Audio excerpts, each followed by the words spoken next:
you know, the philosophy of the pace, not the philosophy of the race, was completely different to any other World Rally Championship event.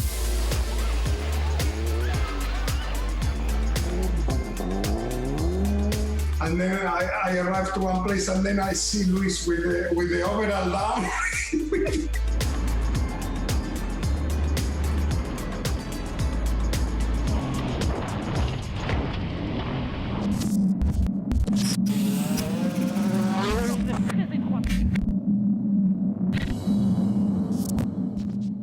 Hello and welcome to WRC Unfiltered. Now, joining me, an absolute legend of the World Rally Championship. 196 WRC starts under his belt, 2 World Championships, and of course, victory at the Safari Rally, which will be the core of our chat way back in 1992. It is, of course, Carlos Sainz. Carlos, look, it's brilliant to have you with us.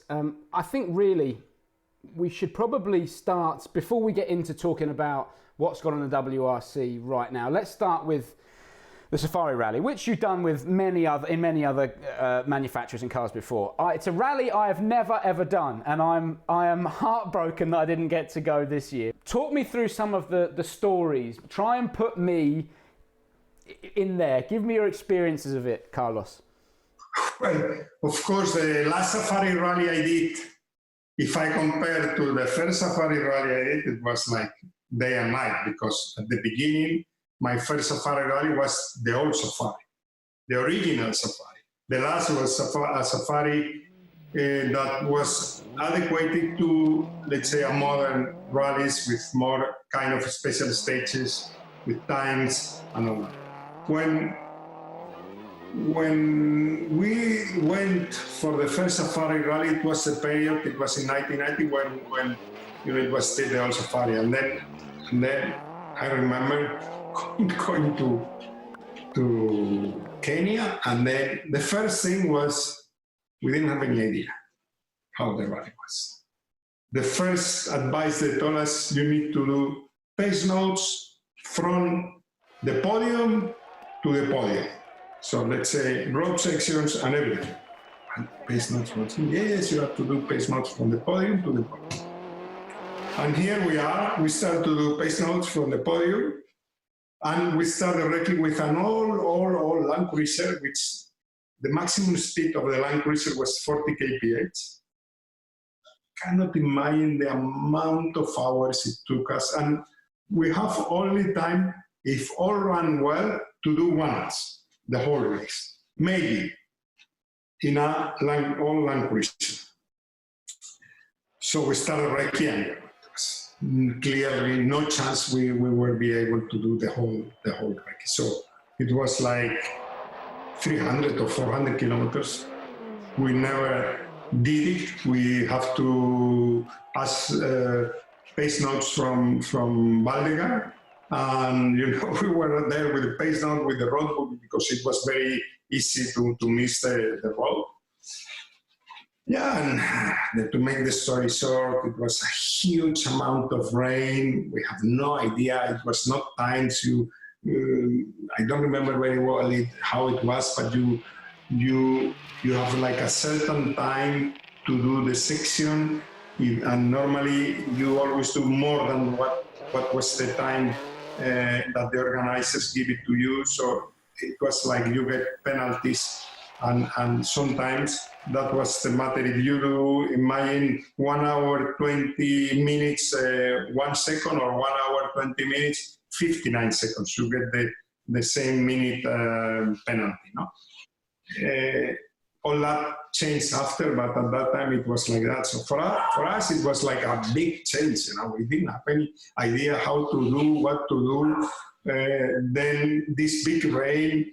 But I remember the following year, where we come back now and, let's say, make a proper recce with a proper recce car and all that. And then I said to Luis, now I understand the Safari, we need to go flat. I said, come on, Carlos, this is not like that. I said, no. We discussed many times in the car, and then it was really, you know, it was, at the end we decided both that We were, because the rhythm at that time, it was a 6 days rally. You have to take it carefully. It was very rough. And then we will start. We were driving in the night, in the night. It was in the dust. It was a chaos. And I remember going Nairobi, Mombasa the first day, flat.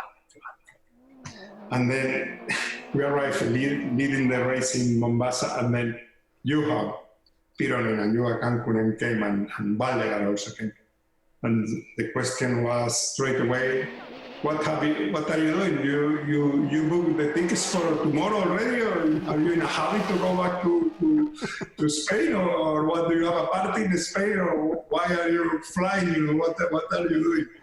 And then second day went, and then we were leading more, and then we have an engine problem due to some dirty coming into the filter and all that. But I remember that year we were very fast and leading the race. And then the following year, it was I think 92, we managed to win the race with the Toyota. How different was it going from that original Safari to the last one that you did? Well, it was different, but still the DNA of the race was there, of the rally was there, very rough. It was becoming faster because it was more shorter and more the way we understand normal rallies with proper special stage and the timing, as I explained before. But the characteristic of the race, obviously we were not driving on the night, but still we were having the helicopter on the top, and each top car has the helicopter on the top telling you about the cars and telling you about the animals, because obviously the roads were open, and you could find a matatu, or you could find a giraffe crossing or whatever. So the helicopter was really an important thing. The philosophy of the pace, the philosophy of the race was completely different to any other World Rally Championship event. You need to change and have an open mind when you are arriving there. Since you go out of the plane, since you jump in the car that is going to bring you to the hotel, until the first day you jump in the car and start your recce. Completely different. Completely, you get from surprise to surprise, and you need to have an open mind for everything, for the car, for the recce, for the pace notes, for the race itself. It was great event, and as I said, it will be really nice to get it back into the championship in the last fashion, in the last format, which was held the last years. Give us a story that you remember, a particular story. And it could be, I don't know, you were driving along and a hippo ran out in front of you or something like that. But that's the thing, it creates so many stories, this event. You have plenty of stories, but I don't know, it was the first year, I opened them out and we couldn't believe what was going on, driving in the night, pouring rain. Suddenly we arrived to one place and you see Fiorio stuck, Biasion stuck in a field. And then they told us in the radio, you will find the Lancia stuck, you have to go on the left and then try, because it's very, very soft, mud sections. And then we arrived there, obviously we were behind, and then we were driving very slowly. And Luis said, look the marks, that must be the marks of Valdegar, follow that marks. And then I started to follow, and then boom, stuck. And then obviously the people there started to try to help us. The car was full on the mud, and of course they were asking you for money to help and all that. You need to pay.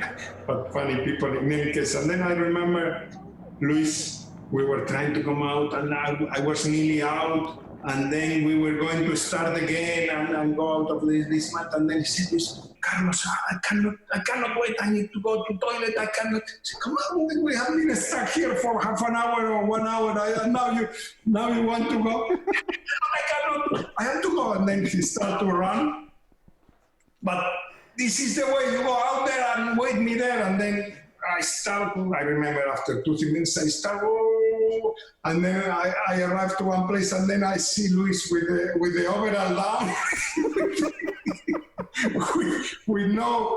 with nothing, because I don't know, he took out all the trousers, the interior and everything, you know, everything moving up and down. And then what is he doing running with the overall in the completely down, waving like that, because he thought I didn't see him. And, you know, all the local people behind him laughing like hell. And then he jumped in the car. Go. I said, what are you doing naked with? Where are your trousers? And no, you know, don't, I will tell you after the stage. Go now, go.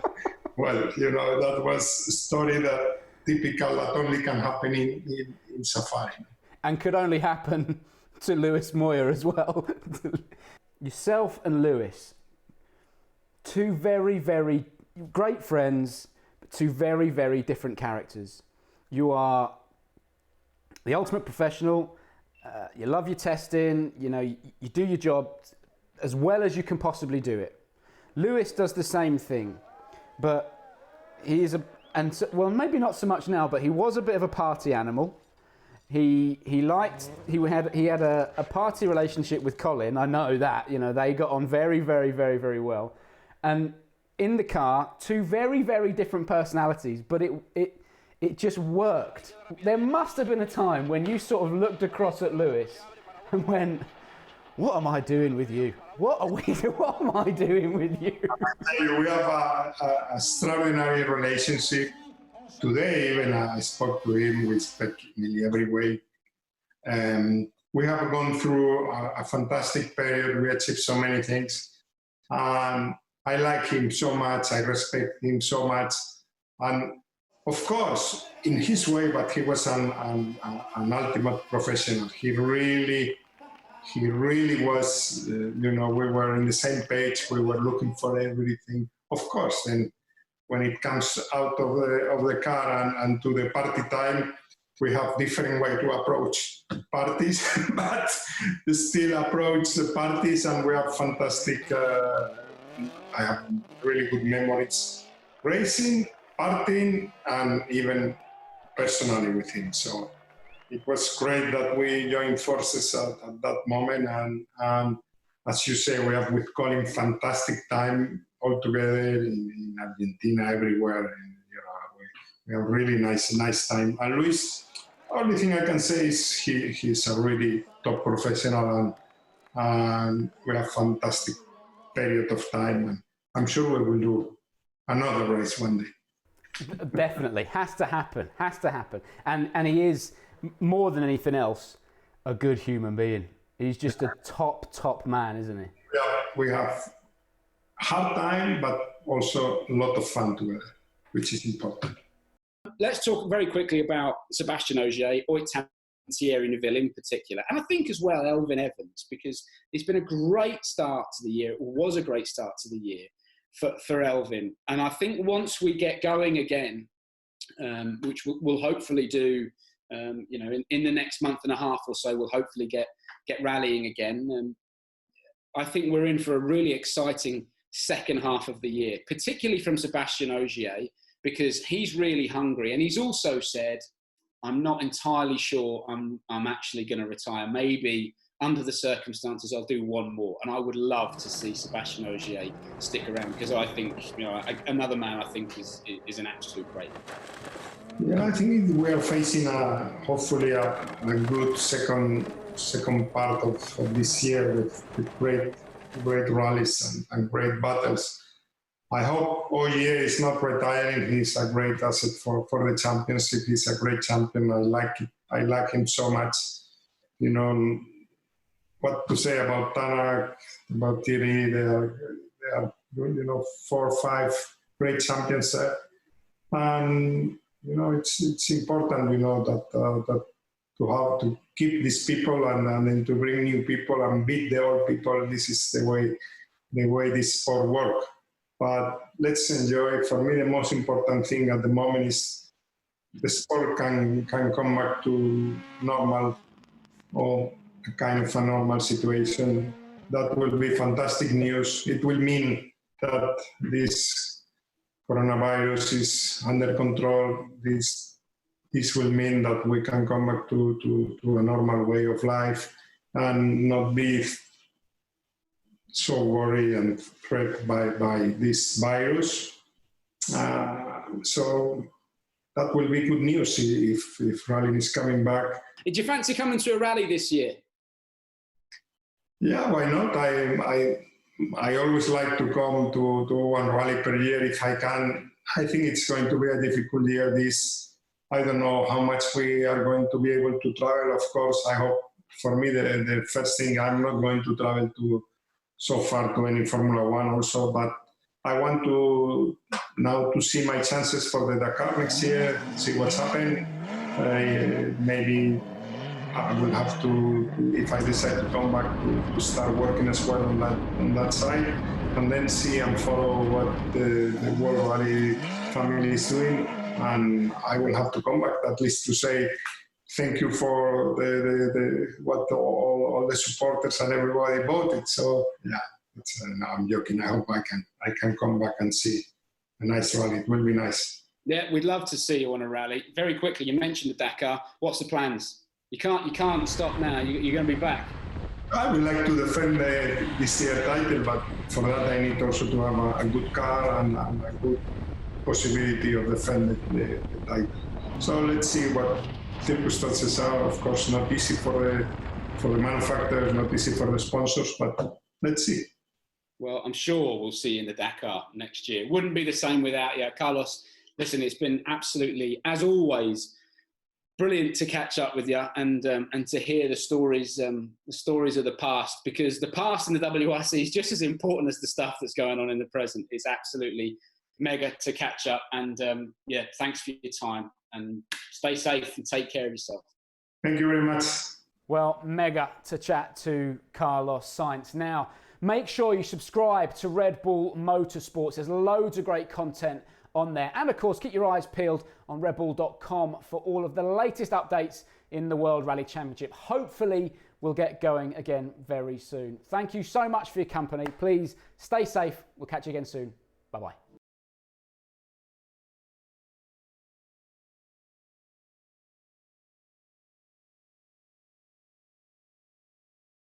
Watch WRC Plus on all devices, WRC Plus, all live.